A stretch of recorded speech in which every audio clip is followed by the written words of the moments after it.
Bismillahirrahmanirrahim. Assalamualaikum salam sejahtera. Selamat tanggal muncul semua. Dan nak bercerita sikit tentang Nuzul Quran. Tahun ni Nuzul Quran insya-Allah adalah pada 17 bulan 3 2025.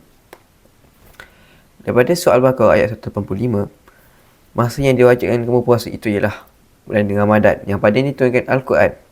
Daripada ayat ini kita boleh tengok bahawasanya Al-Quran itu turun pada bulan Ramadan.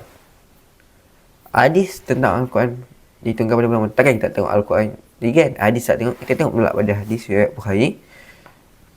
Daripada Ibnu Abbas berkata bahawa Rasulullah SAW adalah manusia yang paling lembut, terutamanya pada bulan Ramadan ketika malaikat Jibril alaihissalam menemuinya, dan adalah Jibril alaihissalam mendatangi setiap malam di bulan Ramadan di mana Jibril alaihissalam mengajarkan Al-Quran. Sungguh Rasulullah SAW jauh lebih lembut daripada angin yang berhembus. Bilakah nuzul Quran? Al-Quran diturunkan pada 17 Ramadan, kira-kira 13 tahun sebelum Hijrah. Kat mana? Kat Kuwait Iraq. Yang di mana ketika itu Nabi SAW duduk seorang-seorang. Kemudian ada suara kata, bacalah. Nabi Muhammad tak dia baca. 3 kali Jibril ulang, bacalah. Dan ayat Jibril ajar kat Nabi untuk membaca.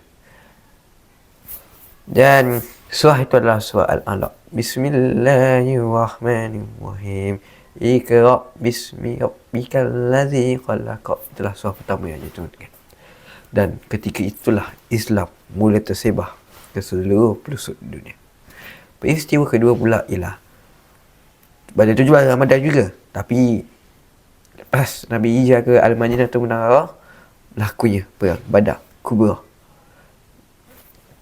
Ketika mana 313 orang Islam bertempur dengan 1000 orang kafir Quraisy. Sebab masa itu terjadi bila Abu Sufyan bin Harb daripada Mekah nak naik ke Syam, kena blok dengan Nabi dan juga sahabat.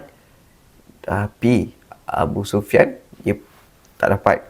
Itu sebab dia ikut jalan lain dan orang Mekah pergi kat Badar tu lawan dengan orang Islam.